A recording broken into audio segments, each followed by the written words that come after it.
I think this will be an interesting video because it shows you how to do redirects in a specific way. So you can do them, there's several ways that you can do redirects in SuiteCRM. So you can do them by specifying things inside a given metadata file for a specific view. So that means that we're going to specify, for example, what is the return module by specifying the hidden field. So what that does is that when the form gets submitted, it checks what is the return module specified inside that hidden field, what is the return action, and what is the return ID. And once the save action is performed, it's going to redirect the user to this module with this action with this return ID. So what that means is that you can, for example, send the user to a list view. So the return action would be essentially a view, to an edit view, or to a detail view. You can tell them what the ID is going to be and obviously the module itself. So for example, you can say send me to the accounts list view or send me to a detail view of the accounts module and display this specific ID.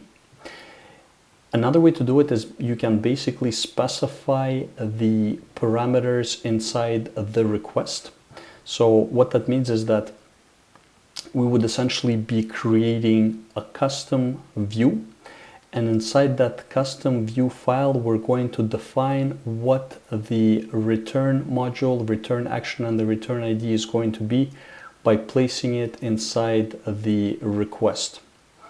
In this case, actually, I want to take a look at an even more interesting redirect, I find, because it's more direct and straightforward.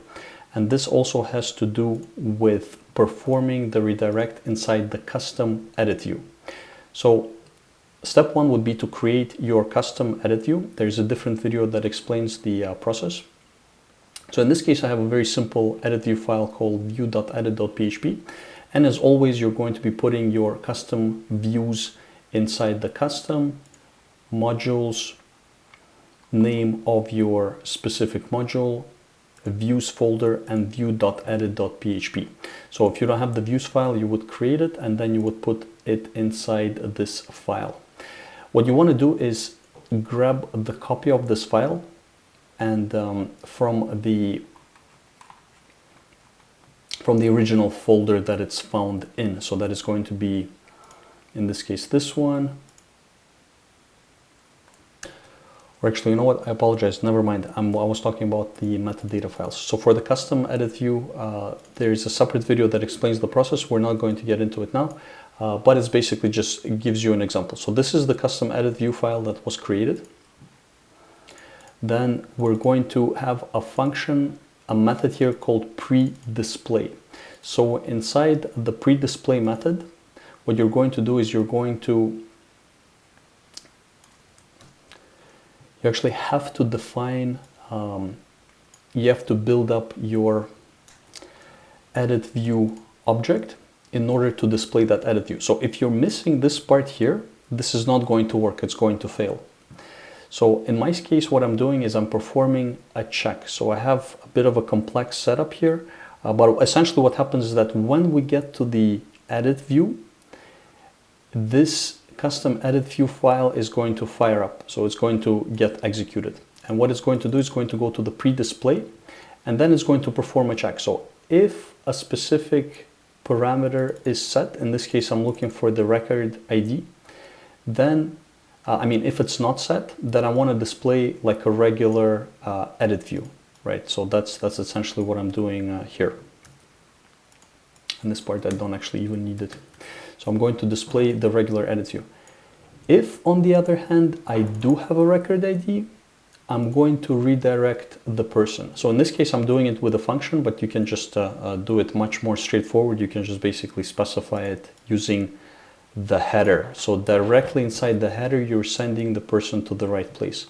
So in my case, it's going to be sending the person to the projects module, with the action being the detail view and with the record being the record that I pass inside this method, this function here. So you can put all of your functions inside the custom utils.php file, which is located here inside the custom extension applications. and then that function becomes usable everywhere. So this specific function, what it does is that it accepts the ID. It performs like a whole bunch of checks here using MySQL. This is irrelevant for you. And what it does is that it redirects the person to the right place. And the structure that we're replicating is essentially the same one that we mentioned before. So when we talked about putting like the return module, the return action, here I'm basically manually building it up. So you can see here a very useful example. Or what you can do is you can send them external to like an external URL. So you can send them to google.com if you prefer. So I think this helps with some of the more tricky redirects. At least it helped for me because I'm like hacking up directly the pre-display method. And here I can perform a whole bunch of checks.